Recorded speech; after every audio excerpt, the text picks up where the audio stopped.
Un tombeau secret se cache sous les pyramides de Gizeh. Il est inondé, avec au fond un sarcophage géant dont le couvercle a été déplacé. Deux minuscules tunnels, trop étroits pour laisser passer un adulte, pointent l'un vers la grande pyramide, l'autre vers le Sphinx. À ce jour, nul ne sait où il mène. Il y a quelques années, un garçon est entré. Il s'est retrouvé coincé et on a dû le ressortir en le tirant par les jambes. Voici le puits d'Osiris. Tout ce temps, il était caché sous les pieds des visiteurs. Remontons 2500 ans en arrière. L'historien grec Hérodote se rend alors en Égypte et consigne dans ses écrits une affirmation stupéfiante. Il décrit une chambre secrète cachée sous les pyramides, entourée d'eau et renfermant le lieu où le pharaon aurait été enterré. Sur ce point, il est précis, étrangement précis.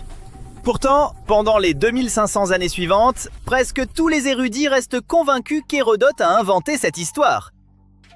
Hérodote mêlait souvent l'histoire réelle aux rumeurs et aux légendes. Les universitaires sérieux ont donc rejeté ce récit qu'ils trouvaient trop étrange. Trop théâtral, probablement une fiction. Puis, en 1999, le célèbre archéologue Zahi Hawass, longtemps responsable des antiquités égyptiennes, descend sous Gizeh. C'est précisément là qu'il découvre une scène stupéfiante.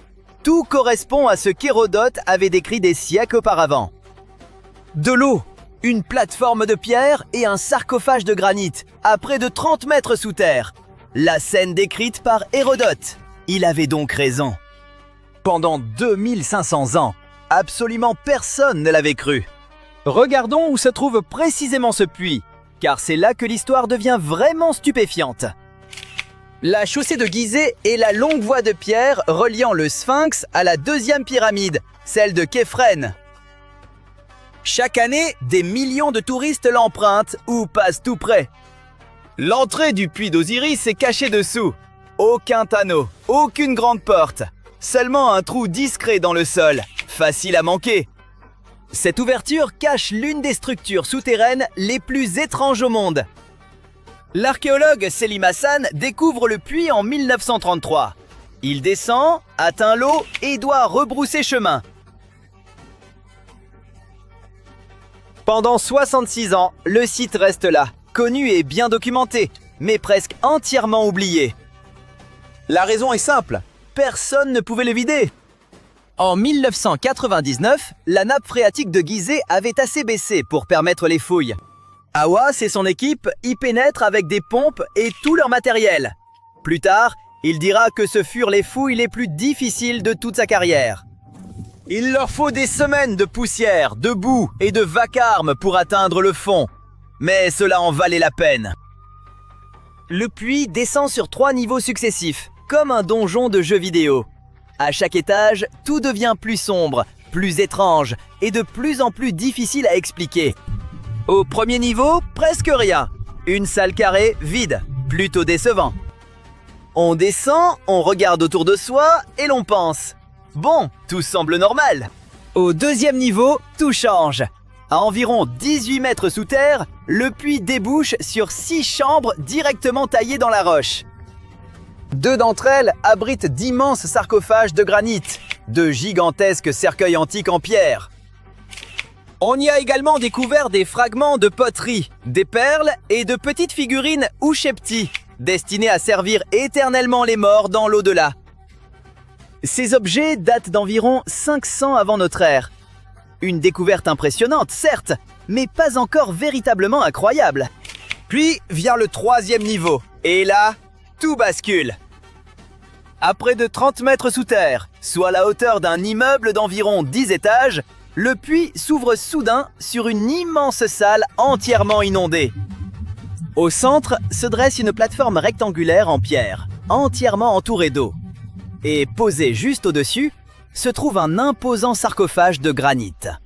Il pèse de 10 à 15 tonnes. Son couvercle est écarté et le sarcophage est vide. Plus troublant encore, dans toute cette structure, on ne trouve absolument aucune inscription, pas même un nom. Il n'y a rien sur les murs ou le sarcophage, ni image, ni formule, ni inscription. Dans l'Égypte antique, c'est presque inconcevable. Les tombes égyptiennes portaient des hiéroglyphes, des prières, des formules magiques et le nom du défunt. Ici, rien. Le lieu demeure silencieux, comme s'il avait été laissé vide exprès. Il existe pourtant une seule exception. Sous le couvercle déplacé sur le côté, Hawass a découvert un unique hiéroglyphe, soigneusement gravé dans le sol. Un mot seulement, Pr, qui signifie maison. Cela paraît anodin, jusqu'à ce qu'on apprenne que le plateau de Gizeh avait un ancien nom. PR, je peux le prononcer. Pour l'expression complète, regardez l'écran. L'expression complète signifie maison d'Osiris, seigneur des tunnels et des passages souterrains. Dans la religion égyptienne, Osiris était le dieu des morts. Il régnait sur le monde souterrain et jugeait les âmes après leur mort. Rasta, le dernier mot de ce nom, désignait précisément les galeries et les passages souterrains sous le plateau de Gizeh. Ce lieu n'était pas une simple tombe. Il avait été conçu comme la maison d'Osiris, une entrée symbolique vers le monde souterrain. Tout cela se trouvait sous le centre religieux le plus puissant de toute l'Égypte antique. Hawass l'a baptisé Puits d'Osiris, car tout concordait parfaitement. Le récit d'Hérodote, l'ancien nom du plateau de Gizeh, la chambre entourée d'eau et la mythologie d'Osiris liée au monde souterrain. Il parlait de sa découverte favorite et du chantier le plus passionnant de toute sa carrière. Pourtant, un détail reste souvent méconnu. Au-delà de la chambre funéraire, un étroit couloir part vers l'est sur environ 20 mètres. Il mène à une minuscule salle où l'on dispose à peine de l'espace nécessaire pour se retourner. De cette petite salle voûtée partent deux tunnels distincts. L'un part vers le nord, droit sur la grande pyramide. L'autre file vers l'est et pointe directement vers le Sphinx. Chaque tunnel ne mesure qu'environ 40 cm de côté, soit la taille d'une grande boîte à pizza. Aucun adulte ne pourrait s'y glisser. À ce jour, personne n'a réussi à les explorer jusqu'au bout. Nous ignorons toujours leur longueur exacte, leur destination finale et ce qu'ils peuvent contenir. Faute de solution, Hawass envoie un jeune garçon dans le tunnel avec une solide corde attachée aux jambes pour le ramener. Le garçon se retrouve vite coincé. L'équipe doit le dégager, puis le tirer en arrière par les pieds. Aujourd'hui encore, ces tunnels sont là, orientés vers deux des monuments les plus emblématiques de l'humanité. Personne n'a jamais pu les suivre jusqu'au bout, ni découvrir ce qu'ils renferment. Alors, qu'est réellement le puits d'Osiris ? Malgré ces découvertes, nous ignorons toujours ce qu'il était. Les plus anciens objets retrouvés à l'intérieur remontent approximativement à 2355-20195 avant notre ère. Cette période correspond à l'Ancien Empire, l'époque où les grandes pyramides sont édifiées. Le puits pourrait être tout aussi ancien qu'elle.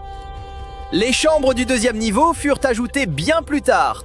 À en juger par son style, le sarcophage placé tout au fond semble dater de la 26e dynastie, aux alentours de 500 avant notre ère. Le lieu a donc été utilisé et agrandi pendant des millénaires. Des peuples d'époques et de croyances très différentes ont tous été attirés vers exactement le même lieu souterrain. Certains chercheurs y voient un site funéraire royal perdu. D'autres pensent que le troisième niveau était plutôt un espace rituel symbolique consacré à Osiris, et non une véritable tombe. D'autres se demandent si ces tunnels rejoindraient un réseau souterrain plus vaste, toujours inconnu et enfoui sous le plateau. Tous s'accordent sur un point. Malgré les fouilles, les grandes questions restent sans réponse. Le puits d'Osiris n'a été officiellement ouvert au public pour la première fois qu'en 2017. Pendant presque toute l'histoire, le puits est resté invisible, sous l'un des sites les plus visités, tandis que des millions de personnes marchaient juste au-dessus. Un historien l'a décrit il y a 2500 ans et fut moqué. Puis un enfant s'est coincé en tentant de l'explorer. Au fond, un sarcophage de 15 tonnes reste là, couvercle écarté, sans nom inscrit. Deux tunnels visent la grande pyramide et le Sphinx, attendant quelqu'un d'assez petit ou d'assez brave pour les suivre. Depuis des siècles, nous étudions Gizeh. Pourtant, le plateau garde bien ses secrets. Grande nouvelle, le Père Noël existe vraiment et il ressemble à ça. Je sais, ce n'est pas exactement l'image que nous nous faisions du joyeux vieillard, mais une tombe récemment découverte pourrait être la preuve que nous attendions pour établir que Saint Nicolas a bel et bien existé, et qu'il était turc. Il s'avère qu'il n'était pas originaire du pôle Nord, il s'agissait d'un évêque au grand cœur du IVe siècle, célèbre pour les cadeaux qu'il offrait à tout le monde. La légende raconte qu'il serait né riche dans l'ancienne ville de Patara, dans l'actuelle Turquie, et qu'il aurait sillonné les campagnes pour venir en aide aux pauvres et aux malades. Pendant des siècles, cependant, les gens ignoraient s'il avait réellement existé. Certaines sources historiques affirment qu'il a été enterré à Mir, qui s'appelle aujourd'hui Demre, en Turquie. Depuis les années 80, des archéologues creusent autour de cette région pour tenter de trouver des preuves. Aujourd'hui, leur miracle de Noël s'est enfin réalisé. Après avoir creusé à 183 cm de profondeur dans une annexe de l'église Saint-Nicolas, ils ont mis au jour une mystérieuse tombe en calcaire d'environ 2 mètres de long. S'ils sont presque certains qu'il s'agit de la dernière demeure de Saint-Nicolas, ils sont toujours à la recherche d'une inscription qui confirmerait son âge exact. Pour ce qui est du Père Noël fictif, la légende dit que sa maison se trouve en Laponie, en Finlande. En 2018, des archéologues ont fait une découverte intéressante qui leur a permis d'espérer qu'ils parviendraient à démontrer l'existence du Père Noël. Ils creusaient sur un site appelé Tiny Arrow lorsqu'ils sont tombés sur environ 200 fosses funéraires. Mais lorsqu'ils ont regardé à l'intérieur, ils n'ont trouvé aucune trace du Père Noël. En fait, il n'y avait aucun squelette humain, seulement des poteries et des ossements d'animaux. Personne ne sait donc vraiment ce qu'était cet endroit. C'est tout le contraire de ce qui s'est passé avec une équipe d'archéologues qui travaillait dans l'ancienne cité de Petra, en Jordanie. Depuis 2003, des rumeurs circulent sur l'existence de chambres cachées sous le célèbre monument qu'on appelle Al-Khazneh et que certains nomment le Trésor. 21 ans plus tard, des chercheurs se sont enfin décidés à creuser et ont mis au jour une tombe intacte. À l'intérieur, ils ont trouvé au moins 12 squelettes humains et des objets dont l'âge est estimé à plus de 2000 ans. Des centaines de milliers de touristes se rendent à Al-Khazneh chaque année. La plupart d'entre eux s'y rendent probablement pour voir le site du Saint Graal dans le film Indiana Jones et la dernière croisade. Mais vous savez ce qu'il y a de plus curieux ? L'un des squelettes de la tombe tenait un calice en céramique qui ressemble énormément au Saint Graal. Vous vous souvenez probablement de l'incendie dévastateur qui a causé d'énormes dégâts à Notre-Dame de Paris en 2019. L'édifice, construit entre le XIIe et le XIIIe siècle, a dû être restructuré à cause de cet incendie. Mais les archéologues ont vu là une occasion en or de fouiller le site et de découvrir ses secrets cachés. L'équipe n'a été autorisée à creuser qu'à 40 cm sous la surface, mais cela a suffi. Dès qu'ils ont retiré les dalles du sol et dégagé une fine couche de terre, ils ont repéré le sommet d'un cercueil en plomb. Ils ont ensuite découvert des sculptures de calcaire, dont des têtes et des torses grandeur nature. Au total, ils ont mis au jour plus d'1 millier de fragments d'œuvres d'art diverses. Des statues antiques ont été trouvées dans les endroits les plus inattendus, y compris dans un égout. En juillet 2024, des archéologues bulgares examinaient un égout romain dans la cité antique d'Hérakléa Sintika lorsqu'ils ont trouvé une statue en marbre d'Hermès, le messager des dieux grecs, mesurant près de 2 mètres de haut. Cette ville a été complètement dévastée et abandonnée après 2 tremblements de terre, l'un en l'an 388 et l'autre en l'an 425. Mais pour une raison ou pour une autre, ces tremblements de terre n'ont pas détruit cette statue. En fait, sa tête a été retrouvée en excellent état. La découverte d'œuvres d'art anciennes est certes fascinante, mais imaginez que vous tombiez sur une ville entière cachée dans la forêt amazonienne. À l'aide de lasers de haute technologie, des chercheurs ont découvert le site d'une civilisation perdue, comprenant des milliers de structures et tout un réseau de routes, de canaux et de maisons, le tout enfoui sous la jungle la plus dense. Cette cité a été construite il y a environ 2500 ans, dans une zone située à l'ombre d'un volcan. Il est d'ailleurs possible que ce dernier soit entré en éruption et ait détruit cette civilisation à une époque encore indéterminée. Il est difficile de dire exactement combien de personnes vivaient là, mais les experts estiment qu'elles y sont restées près d'1 millier d'années. Cette découverte prouve qu'il y avait d'immenses cités très organisées en plein milieu de l'Amazonie. Un événement similaire s'est produit à Campeche, dans le sud du Mexique. Un archéologue effectuait des recherches sur Internet lorsqu'il a accidentellement découvert une cité maya. Ce site, aujourd'hui appelé Valeriana, était immense, de la taille d'Édimbourg, la capitale de l'Écosse. Elle comptait quelques pyramides, des terrains de sport, des amphithéâtres et des chemins reliant les différents quartiers. Grâce aux images satellites, les archéologues ont mis au jour toute une civilisation inconnue de l'âge du bronze. C'est en consultant des images aériennes qu'ils ont découvert une centaine d'établissements préhistoriques dans la plaine pannonienne, une région qui comprend une partie de l'actuelle Serbie et de la Hongrie. Les gens qui vivaient là sont aujourd'hui connus sous le nom de groupe du site de Tissa, et il semble qu'ils formaient une société assez bien organisée, habile à cultiver des aliments, à chasser et à pêcher. Google Earth a aidé une équipe à découvrir un mystérieux ensemble de 400 portes anciennes en Arabie Saoudite. Ces portes, disséminées dans le désert, auraient été construites il y a plusieurs milliers d'années. Elles sont faites de pierre et disposées en des configurations bizarres qui ont laissé les archéologues perplexes. Elles n'ont pas l'air d'avoir eu une fonction funéraire, ni d'avoir été érigées pour abriter des personnes. Nous n'avons donc toujours aucune idée de ce dont il s'agit. La technologie est en train de bouleverser l'archéologie. Grâce à l'intelligence artificielle et à un concours doté d'un prix d'1 million de dollars, nous avons enfin pu déchiffrer une partie d'un manuscrit ancien, illisible et très endommagé. Les rouleaux d'Herculanum ont été découverts par des ouvriers qui fouillaient la ville antique d'Herculanum, près de Pompéi, en 1752. Mais leur état était tel que, pendant des années, on les a considérés comme indéchiffrables. Heureusement, l'intelligence artificielle a contribué à dévoiler leurs secrets.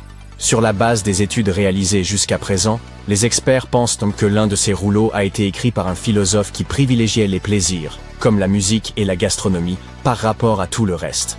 Stonehenge, en Angleterre, est sans aucun doute l'un des lieux les plus mystérieux de la planète. Certaines théories suggèrent même qu'il a été construit par des extraterrestres. Après plus d'un siècle de recherche, les archéologues n'ont toujours pas compris comment il a été conçu. Vous voyez ce grand autel au milieu ? Il s'avère qu'il vient tout droit d'Écosse. C'est assez incroyable, étant donné que ce bloc de grès massif pèse plus de 6 tonnes et que les personnes qui ont construit Stonehenge il y a plus de 4000 ans ne disposaient ni de roues ni d'outils modernes. Les océans regorgent également d'objets étonnants. En 2013, une mystérieuse épave a été découverte à environ 6 mètres sous l'eau au large des côtes du Kenya. À l'époque, personne ne savait d'où elle venait. Mais aujourd'hui, les chercheurs sont presque sûrs qu'il pourrait s'agir d'un navire de la flotte de Vasco de Gama. Vous savez, le célèbre navigateur portugais, surtout connu pour avoir été le premier à naviguer de l'Europe à l'Inde en contournant le cap de Bonne-Espérance, en Afrique. Si cela se confirme, cette épave pourrait être l'une des plus anciennes épaves européennes retrouvées dans l'océan Indien. Les trésors anciens peuvent prendre de nombreuses formes, y compris celle d'une bouteille. Récemment, des archéologues norvégiens ont découvert un message vieux de 150 ans dans une bouteille lors de l'excavation d'un tumulus viking. Cette bouteille contenait une lettre écrite par Anders Lorange, un archéologue ayant travaillé sur le site dans les années 1800, ainsi que sa carte de visite et quelques pièces de monnaie enveloppées dans du papier. La lettre contient quelques informations sur les fouilles, mais il semble que Lorange se soit trompé sur certains points, par exemple sur le nombre exact de boucliers vikings découverts. À la fin de la lettre, il a ajouté une note personnelle en caractères runiques. « Emma Gad, ma petite amie ». Cette lettre nous a donc permis de mieux comprendre l'histoire avec un grand H. Imaginez un tombeau scellé depuis 1400 ans. Et puis soudain, pouf, il est ouvert. Qu'est-ce qui pourrait se trouver à l'intérieur? Une malédiction ancienne ou des découvertes passionnantes? Peut-être la première option, vu qu'un énorme hibou de pierre garde l'entrée, son bec refermé sur un visage humain, comme s'il avalait une âme. Et ce n'est pas juste une image tout ça. La découverte s'est probablement déroulée comme ça. Les archéologues se trouvaient sur un site appelé San Pablo Ruizo, dans le sud du Mexique. À un moment, ils sont tombés sur quelque chose qui ressemblait à une entrée. Oh! Où est-ce que ça menait? Il fallait absolument qu'ils le découvrent. Près de cette entrée, il y avait un grand hibou sculpté. Les chercheurs ont vite réalisé que ce n'était pas qu'une simple décoration. Le bec de l'oiseau était ouvert, et à l'intérieur se trouvait le visage peint d'un homme. Il s'agissait très probablement d'un chef important. Pour les peuples de cette région, les hiboux étaient liés à la mort et au pouvoir. Alors, soit le hibou gardait l'esprit de la personne enterrée là, soit il le retenait prisonnier. Était-ce vraiment prudent de s'aventurer dans cet endroit mystérieux? Eh bien, la soif de réponse des scientifiques était plus forte que toute peur. Alors ils sont entrés et se sont retrouvés dans un tombeau. Il était composé de 2 parties principales. une pièce avant, une sorte de vestibule et une chambre funéraire plus profonde. Il y avait un passage entre ces deux pièces, entièrement recouvert de sculptures. Au sommet, il y avait un linteau de pierre avec des symboles particuliers. Ces symboles ressemblaient à des noms basés sur la date de naissance d'une personne. De chaque côté du passage, il y avait des sculptures d'un homme et d'une femme portant des coiffes élaborées. Les chercheurs pensaient qu'ils avaient été placés là comme des gardiens, veillant sur le tombeau. Les murs étaient encore peints de couleurs vives, blanc, vert, rouge et bleu. C'était une vue stupéfiante, et les peintures racontaient une histoire, celle d'une procession funéraire. Des gens portaient des sacs de quelque chose appelé copal, qui est en fait une résine d'arbre. Les habitants, les zapothèques, le brûlaient comme de l'encens pendant les cérémonies. Un peu comme les gens aujourd'hui allument des bougies ou de l'encens lors de rituels. Par ailleurs, les archéologues ont trouvé des symboles gravés ressemblant à un calendrier. Un peu plus tard, les chercheurs ont découvert que le tombeau avait environ 1400 ans. Il appartenait à la civilisation zapothèque. Et ce qui le rendait si spécial, c'était l'état de conservation exceptionnel de tout ce qu'il contenait. C'était comme ouvrir une capsule temporelle restée intacte pendant plus de 1000 ans. Fait intéressant, ils ne l'ont pas trouvé par hasard. Les autorités ont commencé à s'intéresser au site après un signalement de pillage. Quand les scientifiques ont inspecté les lieux, ils ont réalisé qu'ils étaient tombés sur l'une des découvertes les plus importantes au Mexique de la dernière décennie. Le tombeau remonte à environ l'an 600, quand les Zapothèques prospéraient dans la région. On les appelait parfois le peuple des nuages, et ils ont bâti une civilisation puissante bien avant l'arrivée des Espagnols. Aujourd'hui encore, beaucoup de gens au Mexique parlent des langues zapothèques.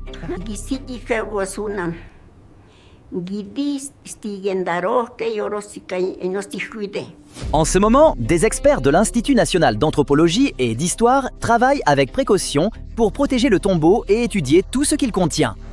Ils examinent des poteries, des symboles et même quelques ossements humains trouvés sur place. L'un des aspects les plus passionnants de cette découverte, c'est que beaucoup d'autres tombeaux zapothèques de la région avaient déjà été pillés avant l'arrivée des archéologues. Ça veut dire qu'on a perdu énormément d'histoire. Heureusement, ce tombeau était miraculeusement resté presque intact. Les scientifiques se concentrent maintenant sur la protection du tombeau. Ils contrôlent soigneusement l'air et l'humidité à l'intérieur, car même de petits changements peuvent l'endommager.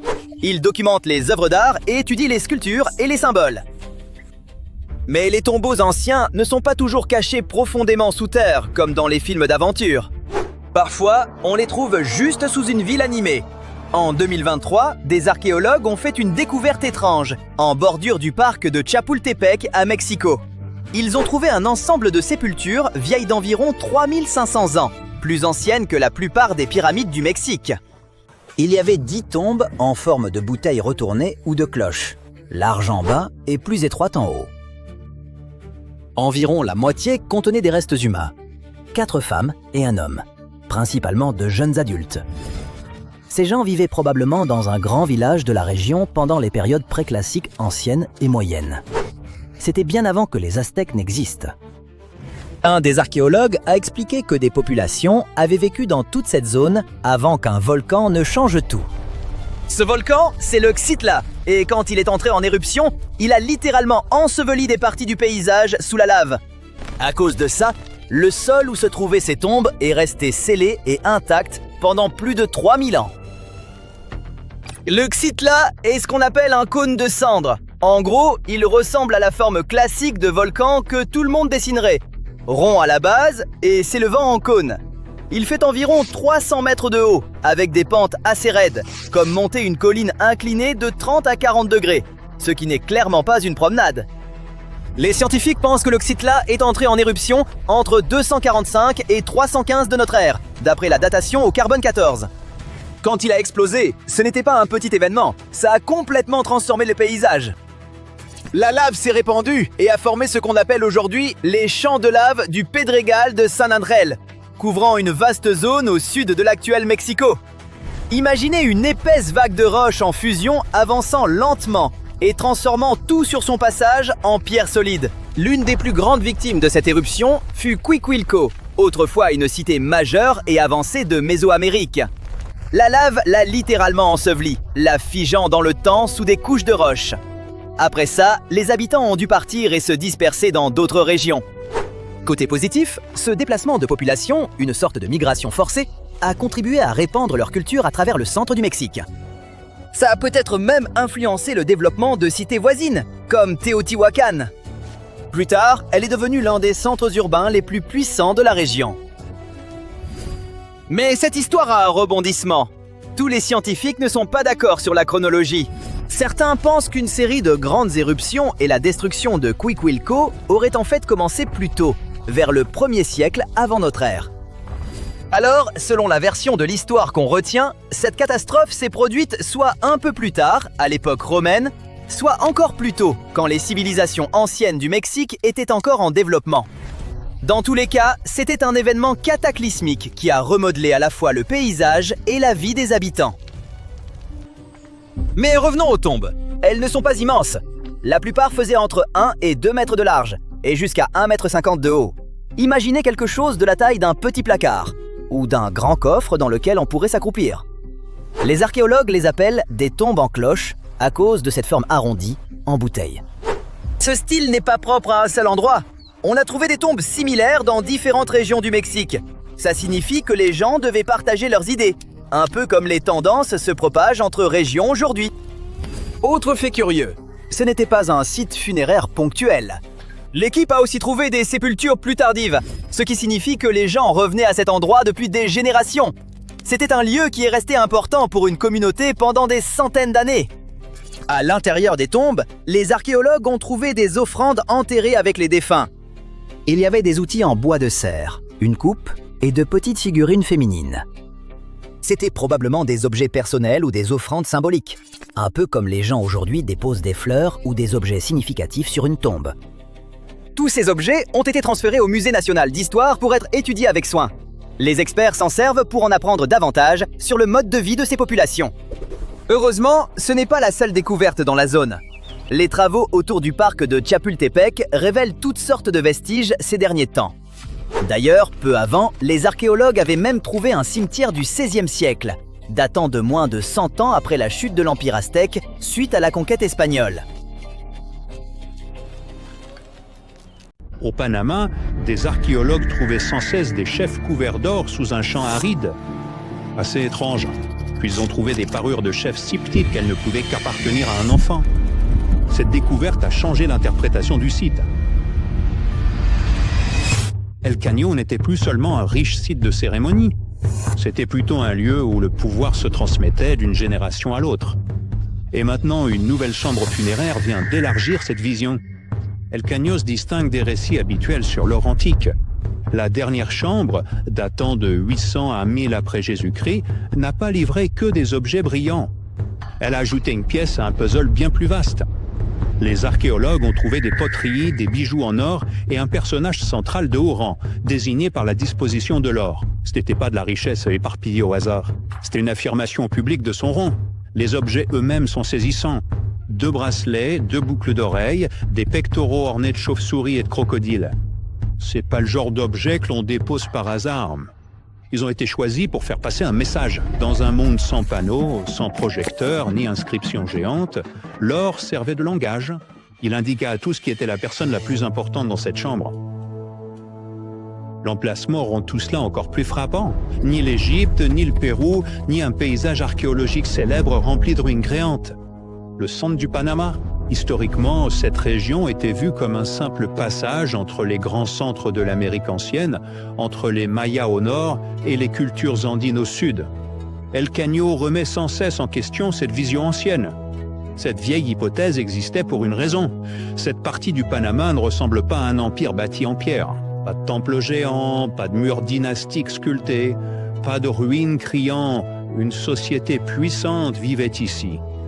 En Amérique centrale tropicale, la vie quotidienne était faite de matériaux qui vieillissent mal. Bois, chaume, fibres, peau, plume. La plupart ne résistent tout simplement pas pendant 1000 ans. Alors quand l'or survit, il devient l'un des témoignages les plus forts. Et El Caño n'a pas livré ses secrets facilement. L'équipe de Julien Maillot y a débuté des relevés géophysiques en 2005. En 2010, ils ont creusé à 5 mètres et découvert un chef couvert d'or. Puis le site a continué de révéler ses trésors. Plus de bijoux, plus de chambres funéraires, plus de preuves reliant ce champ à tout un paysage cérémoniel. Ce n'était pas une simple fouille d'un week-end.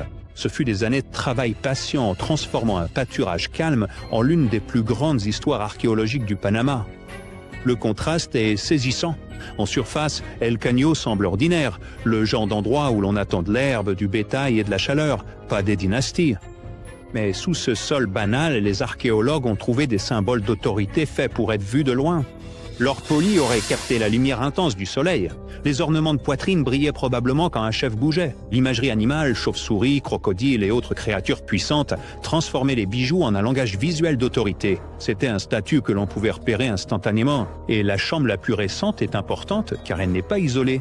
Mayo a déclaré que le site a révélé 9 chambres similaires et que c'était un lieu où l'élite était inhumée pendant environ 200 ans. Cette découverte élargit l'interprétation du site. Une chambre riche est intéressante. Un lieu de repos cérémoniel utilisé par des puissants sur plusieurs générations suggère tout autre chose. Cela commence à ressembler à un système durable.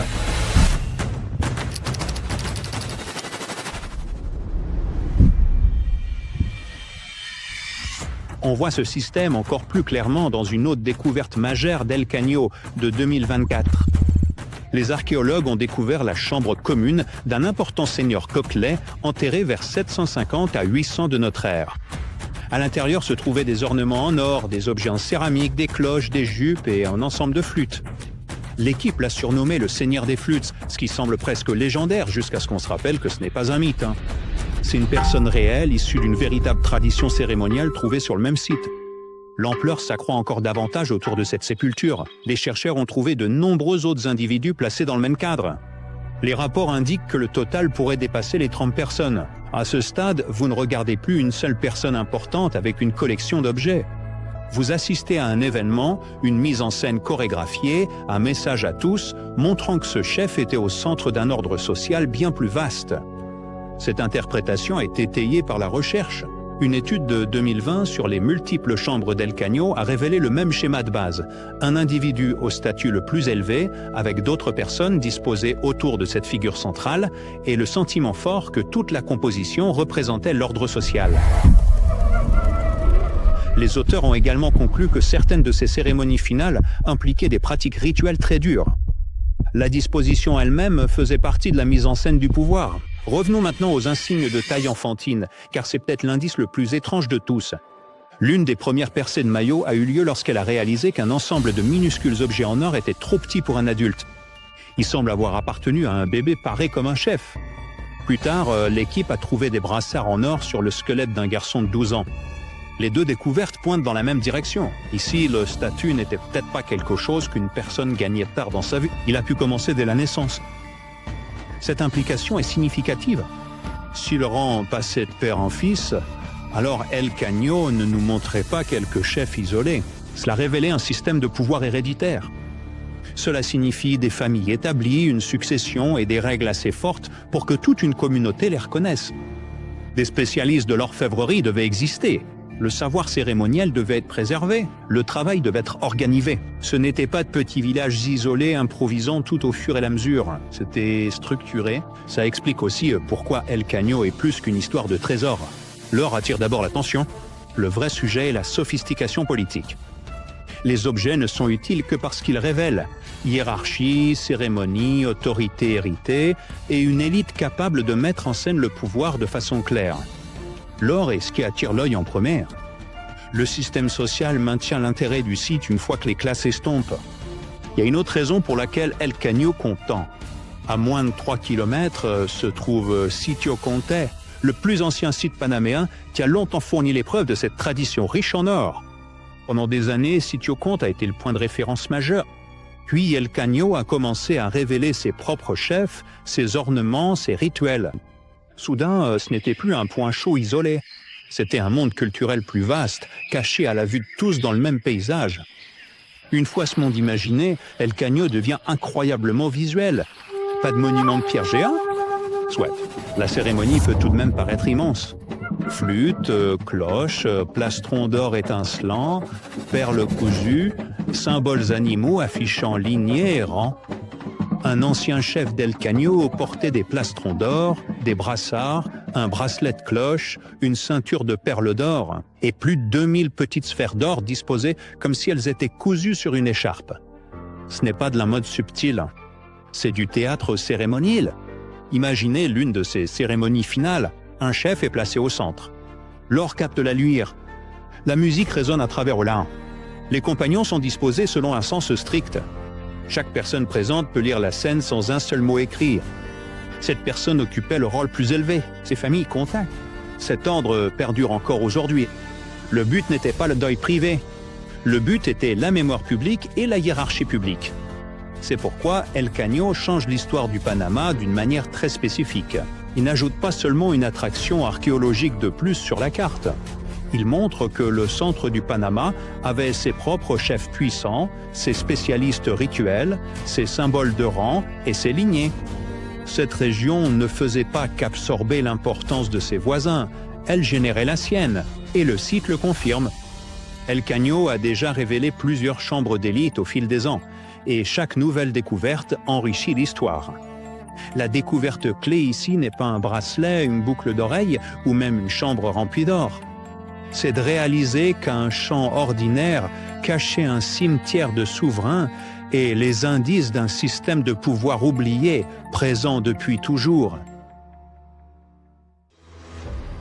Un jour, je parcourais la jungle, muni d'une carte mal dessinée sur un morceau de tissu. Après des jours de marche, j'atteignis un ancien temple maya. Dès que j'y entrais, un bruit étrange se fit entendre. Je me retournai pour partir, mais soudain, le sol se fissura sous mes pieds, et je tombai directement dans une tombe vieille de 1600 ans. Finalement, j'eus de la chance. Ce jour-là, je ressortis chargé des jades étincelants, de coquillages sculptés, et je trouvai aussi un masque effrayant. Sa malédiction me hante toujours aujourd'hui.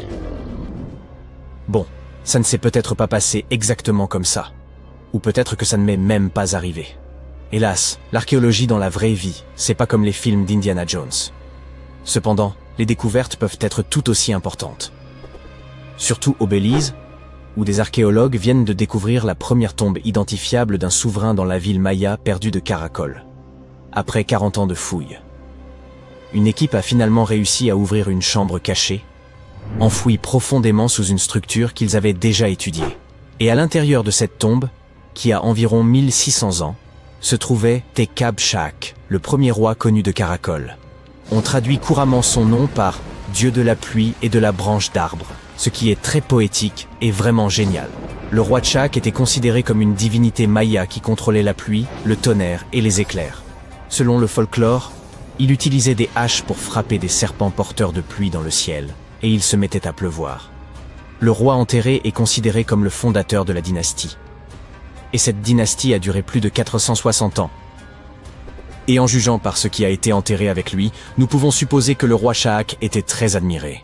Sa tombe contenait des perles de jade, des os sculptés, des bijoux en coquillage et des vases en poterie rituelle. L'un de ces vases représente Ekchua, la divinité maya du commerce, recevant des offrandes. D'autres montrent des prisonniers liés. Les archéologues ont su qu'ils avaient trouvé une haute royauté lorsqu'ils ont remarqué des quantités considérables de cinabre rouge dans la tombe, un matériau rare et coûteux propre au monde maya. Il y avait aussi un masque en mosaïque de jade, assemblé comme un puzzle pour couvrir le visage du roi d'un vert éclatant. On n'utilisait pas seulement le jade parce qu'il est très brillant. Il était sacré et symboliquement associé à la vie et à la mort. Le jade poli scintille comme s'il avait été trempé dans de l'eau. Et il est froid au début mais se réchauffe rapidement dans la main. Pour les anciens Mayas, cette qualité faisait du jade une substance vivante, respirante. Et pour cette raison, il possédait une grande importance religieuse et spirituelle. Les Mayas l'associaient au souffle de la vie, à la royauté, à l'éternité. Couvrir de jade le visage de quelqu'un montrait à quel point cette personne était importante. Le masque du roi Shak n'a pas encore été examiné correctement, mais un autre masque célèbre, celui du roi Pakal, est lui constitué de plus de 346 fragments de jade vert. Un travail méticuleux.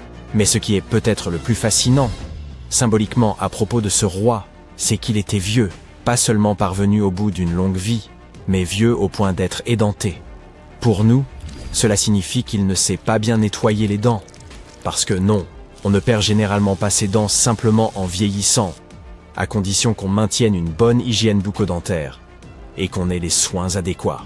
D'un autre côté, selon les légendes mayas, les édentés possédaient des pouvoirs spirituels.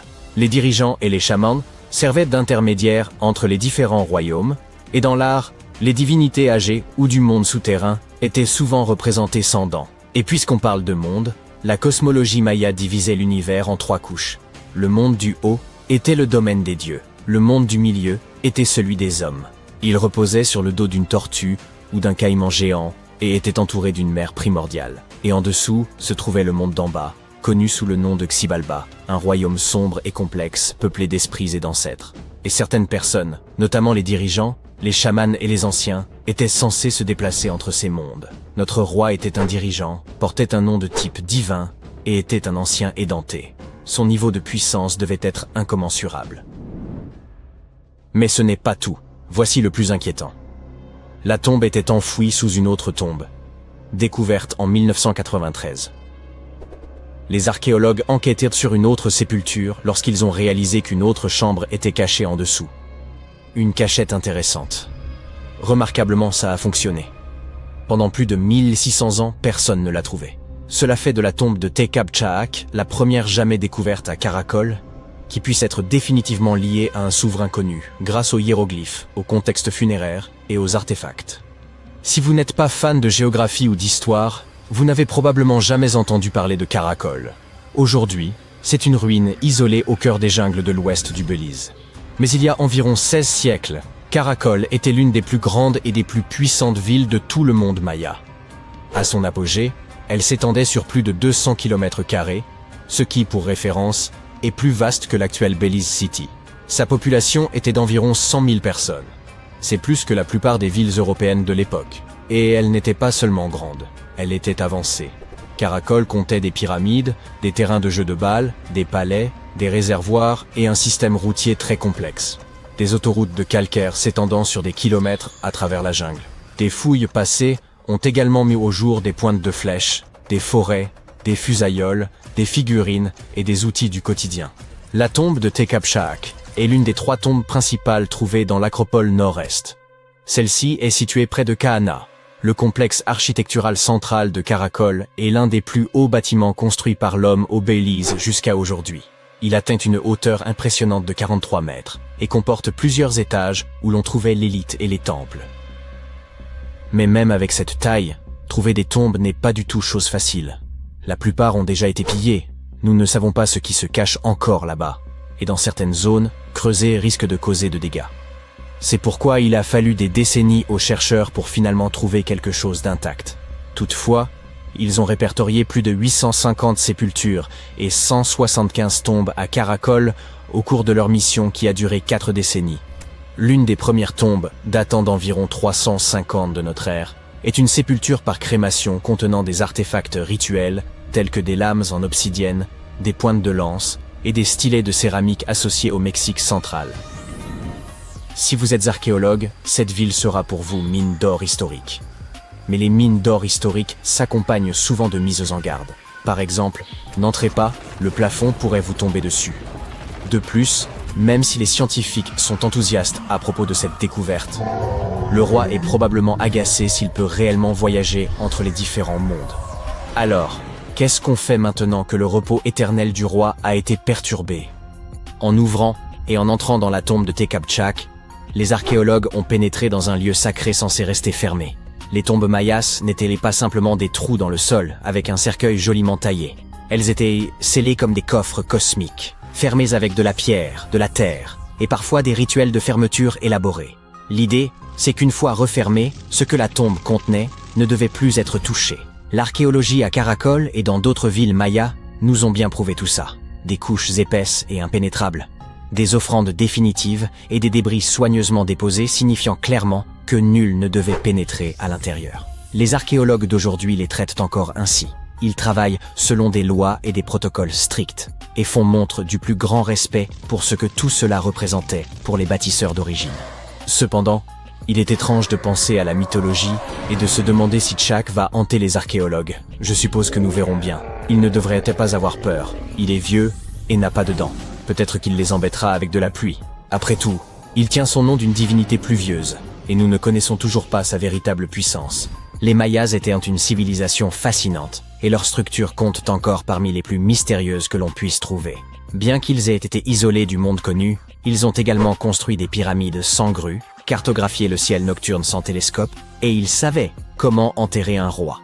Caracol est plein de secrets. Une tombe cachée sous une autre tombe, un roi édenté avec un masque effrayant, et le nom d'une divinité, c'est presque incroyable. Et étonnamment, on continue aujourd'hui de faire des découvertes. Alors peut-être qu'il n'est finalement pas trop tard pour moi. Mais d'abord, voyons un peu les conséquences de cette malédiction, d'accord ? Des archéologues ont récemment découvert quelque chose de fascinant, provenant d'un royaume maya oublié. Une tombe cachée dans une pyramide en train de s'effondrer. À l'intérieur, se trouvait un roi enterré depuis 1700 ans. Un masque de jade qui ressemble presque à un visage humain, mais pas tout à fait. Et tout cela, grâce aux pilleurs qui l'ont manqué de seulement 1,8 mètres. Ils sont tombés dessus en 2022, dans les jungles denses, près de la frontière du Guatemala, du Mexique et du Belize. À l'époque maya, ce petit endroit s'appelait Xochquitam. C'est une cité perdue, à moitié engloutie par la jungle. Cet endroit ne représentait pratiquement rien comparé à d'autres grandes villes mayas, comme Tikal ou Teotihuacan. Ou du moins, c'est ce que nous pensions. L'équipe a découvert une tombe d'un souverain maya. Les artefacts, les noms des rois, tout cela a révélé que Xochquitam n'était pas simplement un petit village. C'était un lieu assez important pour cette culture. Et ce qu'ils ont trouvé à l'intérieur de cette tombe pourrait rivaliser avec les trésors de n'importe quelle métropole maya. Le plafond de la tombe s'était effondré il y a longtemps, mais les offrandes étaient toujours à l'intérieur et sont restées intactes même après des siècles. Ils ont récupéré plus de 16 coquillas de spondylus. Ces objets étaient utilisés par l'élite ancienne pour le pouvoir et les rituels. Cela signifiait que, quelle que soit la personne liée à la tombe, il s'agissait de quelqu'un de riche, de haut statut, qui avait eu droit à un enterrement cérémoniel. Les archéologues ont également trouvé des fémurs sculptés. Ils étaient gravés avec des hiéroglyphes et des noms. Les Mayas écrivaient littéralement leur histoire dans des restes humains. Les chercheurs veulent approfondir leur étude et obtenir une analyse ADN des os. Cela pourrait peut-être aider à découvrir des liens familiaux, des origines ou des problèmes de santé auxquels ces personnes ont pu être confrontées. Et, plus important que tout, le masque de jade en mosaïque. Il a été assemblé à partir de tuiles vertes lumineuses pour former une expression qui semble presque humaine, presque vivante. Beaucoup de gens plaisantaient en disant qu'il ressemble au masque de Jim Carrey dans le célèbre film. Mais ce n'était pas un artefact magique. C'était le visage d'un roi maya oublié, nous regardant après 1700 ans de silence. Son nom était gravé dans les os du fémur, Itzam Kokaj Bahlam. Les historiens pensent que cela pourrait être le souverain qui a régné vers 350 avant notre ère. Malheureusement, cette période est extrêmement peu documentée. Donc nous savons à peine quelque chose de cette époque. Mais il semble qu'il était assez important pour les habitants locaux. L'un des os montre même une figure sculptée, tenant la tête coupée d'une divinité. La tête de la divinité ressemble exactement au masque de jade.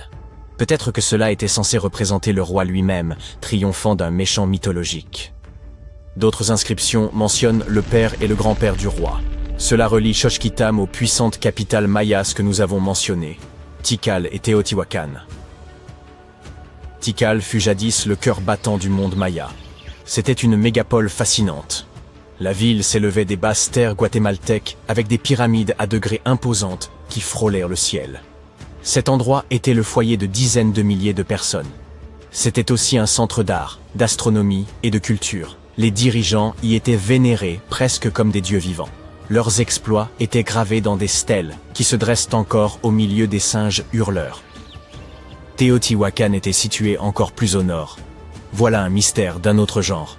Ce n'était pas vraiment maya, mais plutôt mexicaine centrale. Pourtant, c'était une véritable métropole, l'une des plus grandes villes du monde à son époque. Elle était surtout célèbre pour son avenue des morts et ses structures colossales comme la pyramide du soleil. C'était un centre culturel riche qui avait une influence mondiale. Pendant des siècles, Tikal et Teotihuacan semblaient avoir des cultures complètement différentes. Tikal était une cité-État florissante où les gens adoraient la lecture, l'astronomie et la belle architecture. Teotihuacan était une superpuissance militariste titanesque. Deux grands centres du Mexique, séparée par 965,6 km de jungle et de montagnes. Comparé à ses capitales impériales, Chochkitam était comme un murmure. Mais il semble que ce type d'Itsam du tombeau n'était pas simplement le dirigeant d'un village quelconque. Il semblait avoir des liens politiques dans l'ancienne Mésoamérique. Le plus fou, c'est que nous avons failli perdre ce morceau d'histoire. Tout cela à cause des pilleurs. À un moment donné dans le passé, des pilleurs de tombes avaient tous creusé dangereusement près. Ils se sont arrêtés à seulement 2 mètres de la tombe. C'est comme dans ce mème avec les diamants. Parfois, vous arrêtez de creuser juste avant de toucher le gros lot. Mais dans notre cas, heureusement qu'ils ne l'ont pas atteint en premier, c'est à quel point nous étions proches de perdre un morceau d'histoire. Et dans une ironie presque poétique, ce sont les tunnels des pilleurs eux-mêmes qui ont conduit l'équipe d'Estrada Belli sur le site. Les archéologues ont exploré les environs et ont utilisé la technologie dite LIDAR. Il s'agit essentiellement de faisceaux laser tirés depuis les hauteurs qui les aident à cartographier l'endroit. C'est comme prendre des radiographies du sol de la jungle. Et c'est à ce moment-là qu'ils ont trouvé les petits signes d'intrusion. Ils ont rapidement compris que si quelqu'un creusait ici, il était probablement à la recherche de quelque chose d'important. Sans les pillards défaillants, ils seraient peut-être passés à côté d'une découverte. Quoi qu'il en soit, les archéologues veulent continuer à chercher. Ils pourraient trouver encore plus de chambres enterrées à l'intérieur de la pyramide abandonnée. Nous continuons à découvrir des choses mystérieuses liées aux Mayas. Récemment, enfouis profondément dans les ruines de Tikal, les archéologues ont découvert une maison. Et dans cette maison, un autel en calcaire.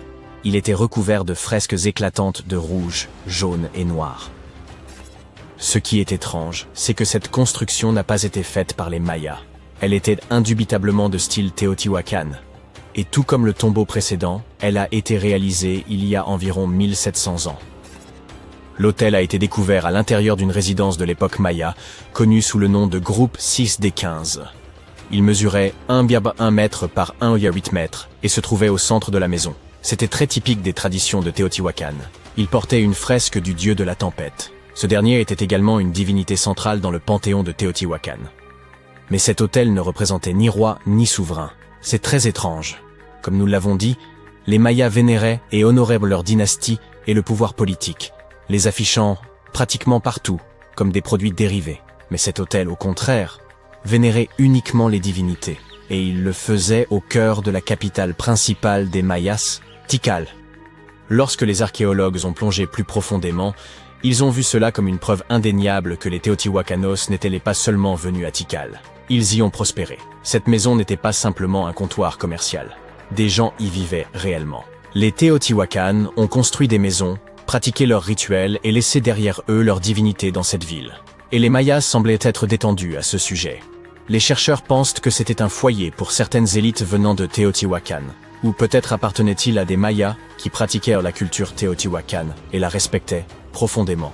Mais cela pourrait être quelque chose de plus sombre qu'un simple multiculturalisme amical. Les deux villes n'étaient pas en excellents termes. Il y avait une certaine tension, peut-être même de la surveillance. La maison et l'hôtel ont probablement été construits autour de 300 à 400 avant notre ère.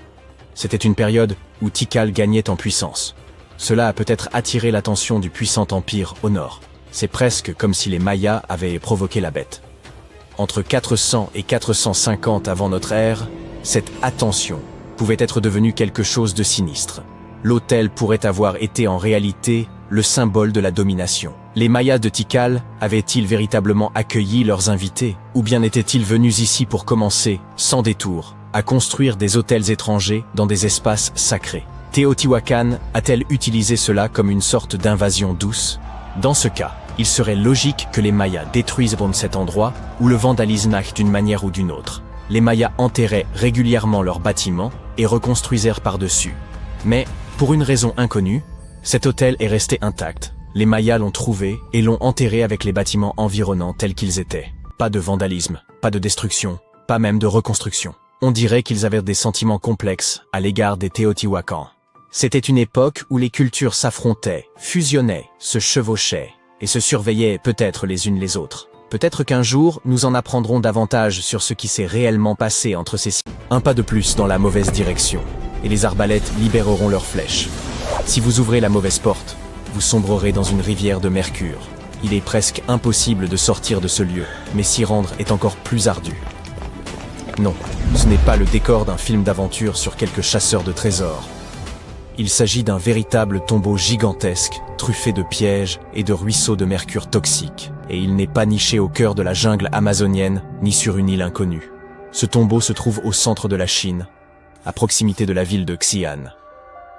Et savez-vous ce qui est le plus extraordinaire? Il a été édifié il y a plus de 2000 ans, et encore aujourd'hui, au XXIe siècle, nous ignorons toujours comment y pénétrer. Commençons toutefois par le commencement.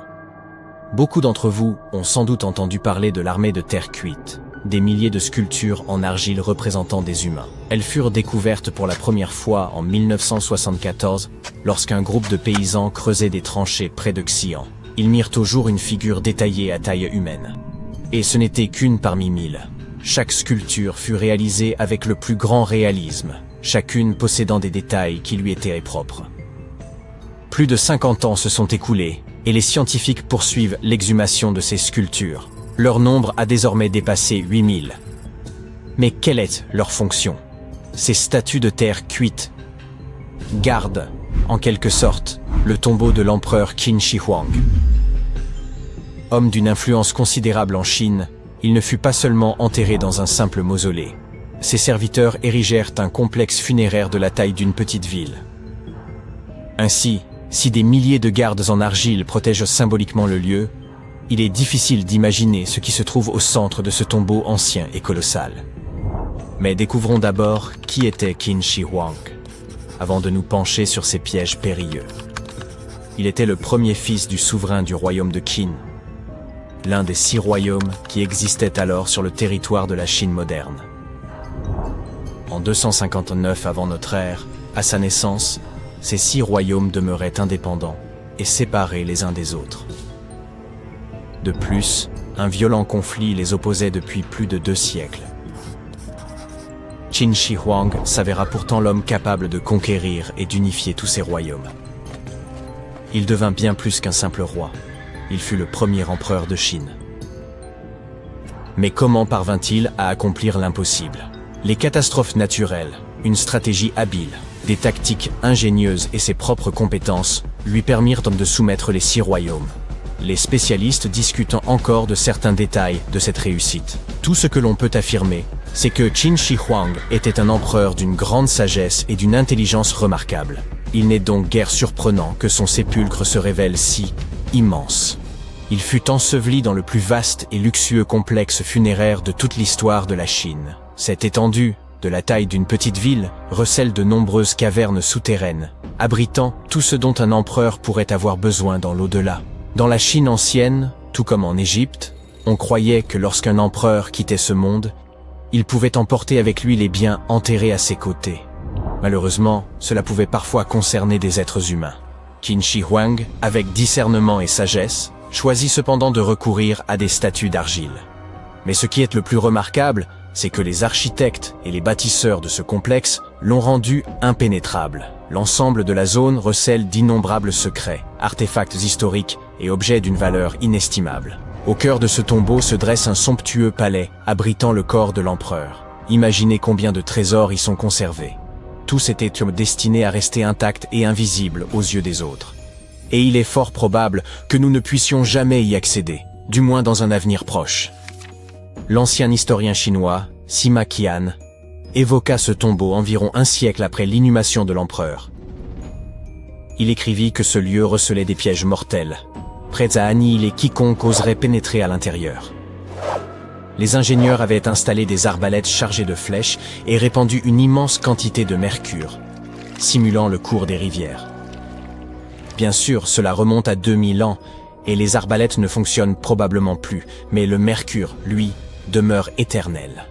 Métal toxique, brillant et fluide, il est fascinant à regarder, mais à ne jamais toucher. Même une minuscule goutte peut endommager votre corps. Inhalée ou ingérée, elle affecte les nerfs, le foie, les reins et provoque de nombreux autres symptômes. Et ce n'est qu'une goutte. Imaginez la dangerosité des rivières de cette substance.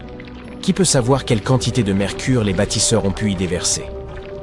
Mais même si vous échappez à tous les pièges et évitez la rivière empoisonnée, le mercure peut encore vous nuire. Ces vapeurs traversent les fissures des murs, ce qui implique que l'ensemble du tombeau est probablement imprégné de ce métal. Et ce constat n'est pas une simple supposition. Les scientifiques ont mesuré le niveau de mercure sur le site de fouilles et l'ont trouvé bien supérieur à la normale. Pourquoi le mercure? Dans la Chine ancienne, il était perçu comme l'élixir de jouvence, la source de l'immortalité. D'après les archives, Qin Shi Huang prenait fréquemment des pilules contenant cet élément, ce qui pourrait expliquer que sa vie se soit achevée à l'âge de 49 ans. Dans tous les cas, les fouilles peuvent endommager les structures anciennes et les artefacts. Par exemple, les archéologues ont causé d'importants dégâts à la tombe de Toutankhamon lors de son exploration. On creuse le sol, et soudain l'entrée s'effondre, détruisant vases, parchemins, décorations intérieures et autres objets. Même en procédant avec soin, les inscriptions et dessins muraux peuvent être altérés par le soleil ou l'oxygène. Les lieux privés d'air frais et de rayons ultraviolets depuis des millénaires possèdent une composition chimique particulière et sont fragiles au contact du monde extérieur. Dans les années 1970, lors de l'excavation de l'armée de terre cuite, le pigment des peintures se détachait sous l'effet du soleil et de l'air. Heureusement, les archéologues s'adaptèrent rapidement et mirent au point une technique permettant d'extraire les statues sans altérer les peintures. Ce fut un processus long et méticuleux, mais nécessaire. Et voici pourquoi. Selon des écrits anciens, l'empereur avait créé un royaume souterrain, avec un somptueux palais en son centre. Le plafond de ce palais était décoré de perles précieuses, simulant les étoiles dans le ciel nocturne. Et ce n'est que le plafond. Il est difficile d'imaginer la décoration des murs, du sol et du reste du tombeau. De plus, les scientifiques s'attendent à découvrir de nombreuses autres statues représentant les serviteurs de l'empereur. Ainsi, le tombeau de Saint-Chehuang représente un véritable paradis pour archéologues et historiens. Pourtant, il faudra plus d'une génération avant de pouvoir extraire l'ensemble des trésors qu'il recèle. Certains experts estiment que l'exploration complète de ce vaste complexe pourrait s'étendre sur plusieurs siècles. Toutefois, les nouvelles technologies archéologiques sont susceptibles de tout transformer. Par exemple, les méthodes de recherche non invasives permettent d'observer le tombeau sans y pénétrer, grâce à des dispositifs spécialisés. Une autre approche consiste à utiliser les muons, produits subatomiques issus de la collision des rayons cosmiques avec les atomes de l'atmosphère terrestre, capables de traverser des objets solides comme le feraient des rayons X. Quant aux nanotechnologies, imaginez des millions de minuscules robots excavateurs s'engageant dans le tombeau, explorant et scannant méthodiquement chaque recoin, transmettant ensuite les informations à un ordinateur qui permet aux scientifiques de créer un modèle holographique fidèle du site. Tout cela paraît fascinant, mais pour être honnête, le charme de l'archéologie s'en trouve réduit. C'est une chose de déterrer soigneusement un artefact ancien de ses mains, de l'observer de près et de le nettoyer minutieusement après des siècles passés sous terre. Il en va tout autrement lorsque l'on se contente de scruter un écran d'ordinateur. Néanmoins, les technologies utilisant des muons ou des robots divers garantissent la sécurité des chercheurs. Il vaut infiniment mieux qu'un ordinateur tombe dans un piège que cela n'arrive à un archéologue. Contrairement à de nombreux autres sites funéraires de l'Égypte ancienne, la tombe du roi Toutankhamon est restée cachée, à l'abri des voleurs, pendant près de 3000 ans. L'une des raisons était que cette tombe était plus petite que la moyenne, et qu'elle était dissimulée dans le site de la vallée des rois. Cette région était déjà abondamment explorée au moment où l'on est tombé par hasard sur l'emplacement de la tombe du pharaon. L'entrée était complètement ensevelie sous les débris provenant de la construction d'une tombe voisine, ce qui a dû également aider à préserver son secret. Il n'y avait pas non plus la moindre inscription à l'extérieur de la tombe. Le passage du temps aura également joué un rôle dans son remarquable état de préservation jusque dans les années 20, lorsqu'un dénommé Howard Carter y est finalement parvenu. Mais Carter était-il un héros pour autant? Des découvertes récentes suggèrent qu'il aurait pu être moins honnête qu'on a pu le penser. Carter n'était pas seulement considéré comme un chasseur de trésors renommé, c'était un véritable archéologue. Il s'était, bien avant Toutankhamon, plongé dans la quête d'artefacts égyptiens. Il avait découvert son intérêt pour ces objets insolites dès l'enfance et avait rapidement commencé à reproduire les sculptures et les inscriptions découvertes dans les tombes anciennes. Après avoir découvert les restes du roi Toutankhamon, Carter aura passé près d'une décennie à traiter et consigner toutes sortes d'objets, comme des trônes en or, des chars et des statues provenant de la tombe, les expédiant le long du Nil vers le musée égyptien du Caire. Du moins, c'était là l'histoire officielle. Des découvertes plus récentes affirment que tous ces objets n'auraient même pas été remis aux officiels égyptiens. Une lettre retrouvée semble révéler ce qui fut la politique de Carter. 10 pour eux et 1 pour moi. Et 1. La lettre en question avait été envoyée à Sir Alan Gardiner, philologue et ami de Carter, et datée de 1922. Dans ses écrits, Carter mentionnait avoir découvert la tombe et demandait à son ami quelques conseils. Dans une autre lettre de 1934, Gardiner semblait remercier Carter pour un amulette qui lui aurait été envoyé comme cadeau de remerciement. Carter insistait sur le fait qu'elle ne provenait pas de la tombe de Toutankhamon, mais manifestement, c'est bien de là que venait. Le directeur britannique du musée égyptien était lui-même au courant des manigances de Carter, mais ne pouvait pas les prouver. Il a comparé l'amulette de Gardiner avec d'autres qui provenaient de la tombe de Toutankhamon, et aux surprises, elles se ressemblaient à s'y méprendre. Gardiner était tellement embarrassé d'avoir été mis dans une situation si délicate qu'il s'est plaint à Carter dans une autre lettre. En bon ami, Gardiner a préféré ne pas jeter l'opprobre sur le célèbre archéologue.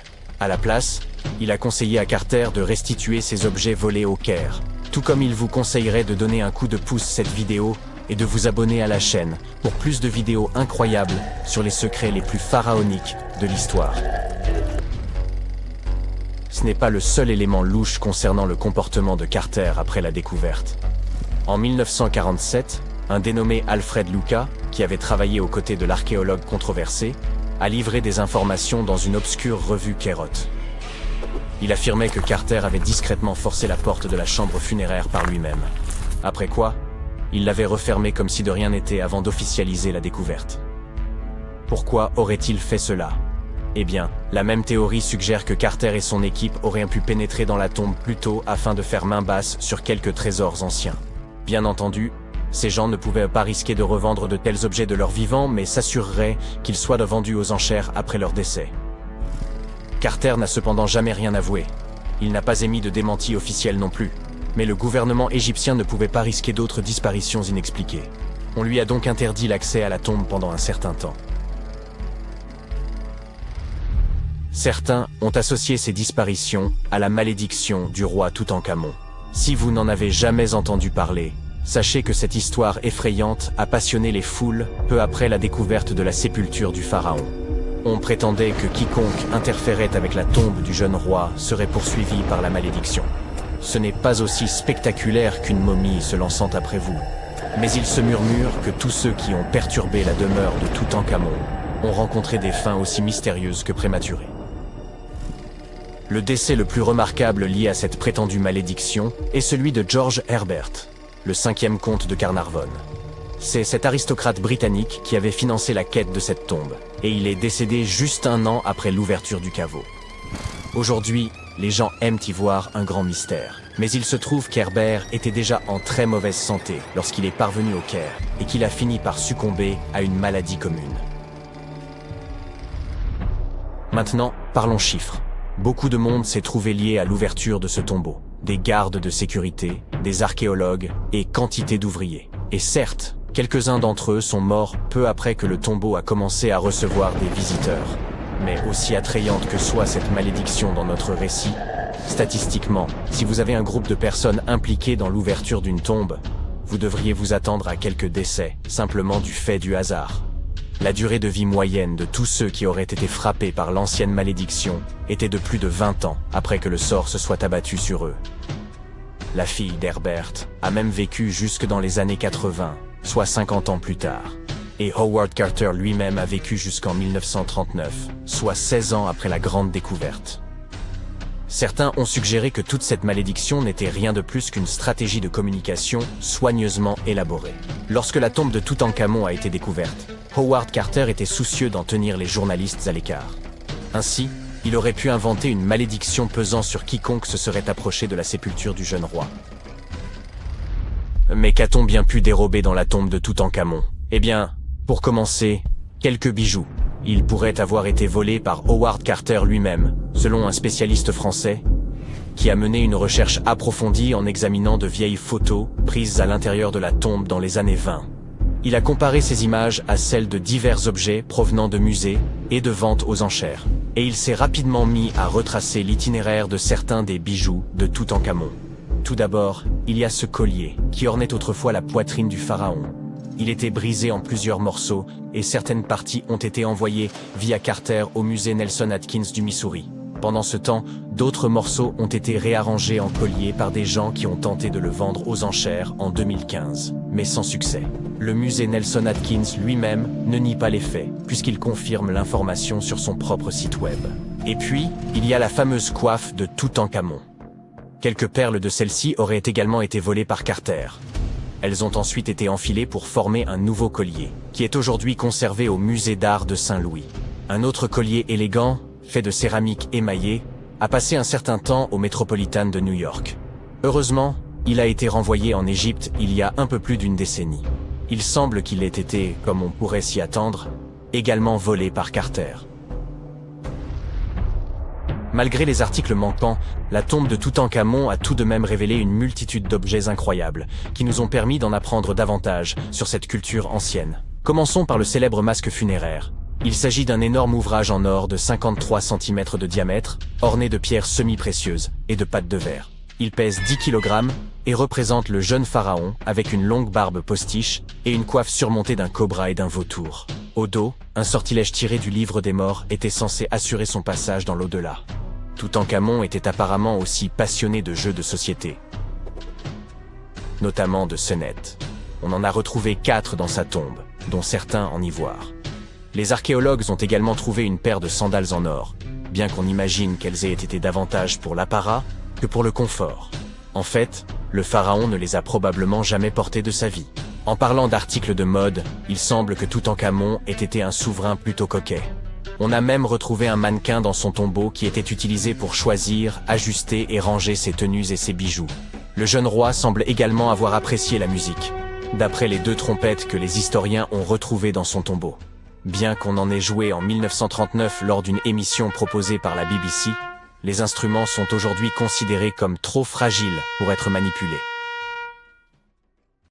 Nul homme ne retrouvera jamais mon tombeau. C'est, selon la légende, ce qu'aurait un jour déclaré Cléopâtre. Il ne s'agissait pas réellement d'une question de sexe. Elle ne souhaitait simplement pas qu'une âme vivante vienne troubler son repos. Et je pense qu'elle signifiait par là qu'aucun être humain ne parviendrait jamais à localiser sa tombe. Pourtant, contre toute attente, c'est bien une femme qui s'est approchée plus que quiconque de cet objectif tant convoité. Faites la connaissance de Kathleen Martinez-Berry, une avocate pénaliste dominicaine devenue archéologue. Sa fascination pour Cléopâtre fut telle qu'elle décida de tout quitter pour partir en Égypte, sans le moindre appui officiel ni même l'aval des autorités. Son seul moteur, une détermination inébranlable à retrouver la dernière demeure de la reine. On pourrait dire que Kathleen a toujours eu une longueur d'avance. Élève précoce, elle sauta plusieurs classes, maîtrisa le piano, les échecs, la natation et les arts martiaux, et grandit dans un environnement où les plus brillants esprits venaient débattre sous son toit. Diplômée en droit à 19 ans, elle nourrissait depuis longtemps une passion pour l'archéologie, bien qu'elle n'ait jamais mis les pieds en Égypte, ni participé à une seule fouille. Son obsession pour Cléopâtre remontait à un échange animé avec son père en 1990. Ce jour-là, elle pénétra dans la bibliothèque familiale en quête d'un exemplaire d'Antoine et Cléopâtre de Shakespeare. Son père, Fausto Martinez, professeur et expert en droit, qualifia alors la reine d'Égypte de simple séductrice. Kathleen ne pouvait s'y résoudre. Elle riposta avec ferveur, soutenant que l'histoire avait profondément dénaturé l'image de Cléopâtre. Selon elle, les Romains s'étaient appliqués à détruire sa réputation, et pendant des siècles, on s'était contenté d'adhérer à leurs récits. La discussion s'éternisa des heures durant, jusqu'à ce que son père concède qu'il avait peut-être jugé la souveraine trop hâtivement. Cette conversation marqua un tournant décisif. Dès lors, Kathleen se plongea dans l'étude des textes antiques, accordant une attention particulière aux récits de Plutarque sur Cléopâtre et Marc-Antoine. Plus elle approfondissait ses recherches, plus elle se persuadait que la reine d'Égypte n'était pas qu'une souveraine éprise d'un tyran au destin tragique, mais une stratège de génie, engagée dans une lutte politique visant pour préserver l'indépendance de son royaume. Et plus elle lisait, plus une question s'imposait à elle. Et si l'on avait toujours cherché le tombeau de Cléopâtre au mauvais endroit, cette idée ne la quitta plus. Alors qu'elle veillait sur son deuxième enfant, elle obtint une maîtrise en archéologie, une capacité à jongler avec les responsabilités qui témoignent de sa détermination. Cette quête raviva l'obsession qui allait désormais guider sa vie, percer le mystère du tombeau de Cléopâtre. Si la majorité des spécialistes estiment que la reine repose sous l'Alexandrie moderne, en compagnie de 13 autres souverains ptolémaïques, Martinez défend une hypothèse radicalement différente. Elle est convaincue que Cléopâtre a été inhumée à Taposiris Magna, un temple ancien dédié à Osiris, dieu de l'au-delà. Mais pour confirmer cette intuition, il lui fallait encore mettre la main sur un cartouche remontant à sa fondation. Ces plaques, de la taille d'un smartphone, étaient enfouies sous les structures sacrées et comportaient souvent des inscriptions relatant la date et la raison de la construction du temple. Si elle parvenait à découvrir une plaque attestant que l'édifice était voué à Isis, divinité tutélaire de Cléopâtre, elle disposerait enfin d'une preuve tangible qu'elle fouillait au bon endroit. Rien ne pouvait la détourner de son objectif. Martinez et son équipe fouillèrent l'ensemble du site, creusant plus profondément que quiconque avant eux. Ils découvrirent des pièces de monnaie frappées à l'effigie et au nom de Cléopâtre, qui établissaient un lien direct entre la souveraine et ce lieu. Puis, ils mirent au jour un élément encore plus fascinant. Un tunnel souterrain qui acheminait autrefois l'eau depuis le temple jusqu'à la Méditerranée. Si une partie de l'édifice s'était effondrée dans les flots, la tombe de Cléopâtre pouvait-il s'y trouver lui aussi? Pour poursuivre ses recherches sous-marines, Martinez devait convaincre les autorités égyptiennes de lui accorder leur soutien. Contre toute attente, elle parvint à exhumer le cartouche de fondation tant convoité. Il révélait qu'un pharaon avait dédié une vaste région de Nubie à la déesse Isis. C'était la confirmation tant attendue. L'inscription prouvait que le temple était bien consacré à Isis, confirmant que la théorie de Martinez n'était pas sans fondement. Si un temple se dressait encore sur la terre ferme, elle en déduisait qu'un second, peut-être même le tombeau de Cléopâtre, s'était effondré dans la mer. Pour étayer cette hypothèse, elle avait besoin d'experts en archéologie sous-marine. Elle contacta donc Robert Ballard, célèbre pour avoir découvert l'épave du Titanic. Avec l'aval de l'Égypte, son équipe se mit à sonder les eaux au large d'Alexandrie. Ce qu'ils mirent au jour dépassait leurs espérances. Sous l'eau, ils découvrirent d'imposantes structures de pierre, dont certaines atteignaient 2 à 3 mètres de haut, à l'endroit même où la côte se trouvait des millénaires auparavant. Parmi elles, figuraient aussi des blocs de basalte, le même matériau que celui des statues du premier temple. Une conclusion s'imposait. Ces pierres n'étaient pas de simples débris. Il s'agissait des vestiges d'une cité engloutie, ensevelie sous les flots depuis des siècles. Désormais, il ne reste plus qu'à attendre pour savoir si Martinez et son équipe parviendront à percer l'un des plus grands mystères de l'Antiquité, laissé par l'exceptionnelle Cléopâtre. Revenons un peu en arrière. À la mort de son père, Ptolémée le XIIe, le trône égyptien revint officiellement à la fois à Ptolémée XIIIe et à Cléopâtre, du moins en apparence.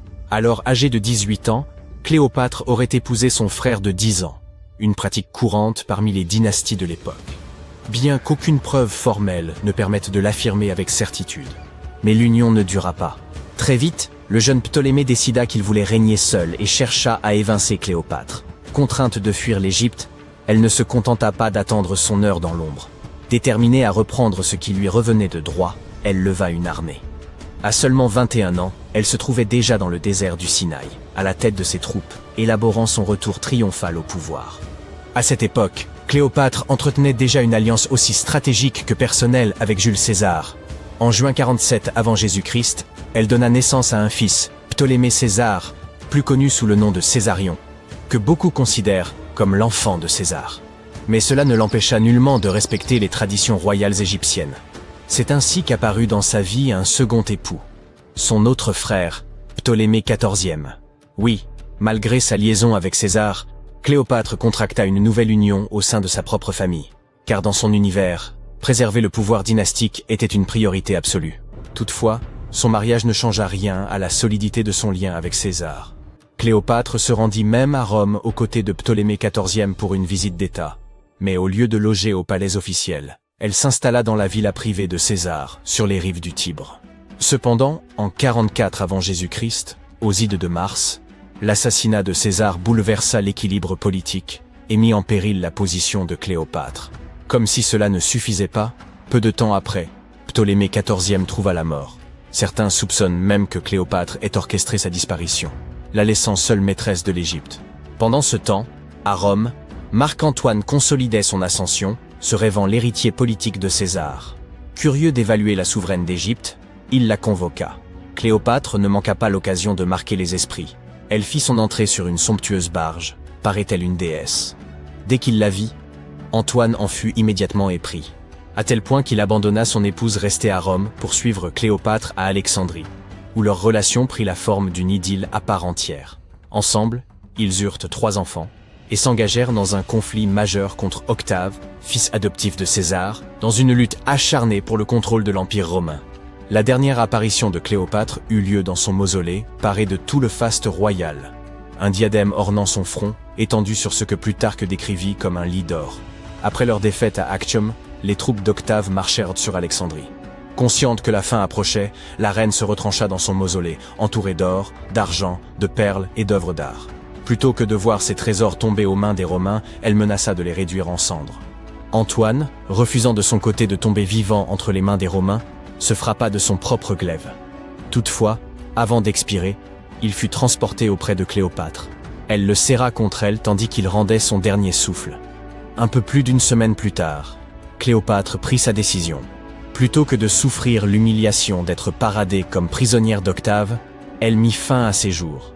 Selon la légende, elle succomba à la morsure d'un aspic, bien que les sources historiques restent floues sur ce point. Elle n'avait alors que 39 ans, une existence qui, somme toute, fut assez bien remplie.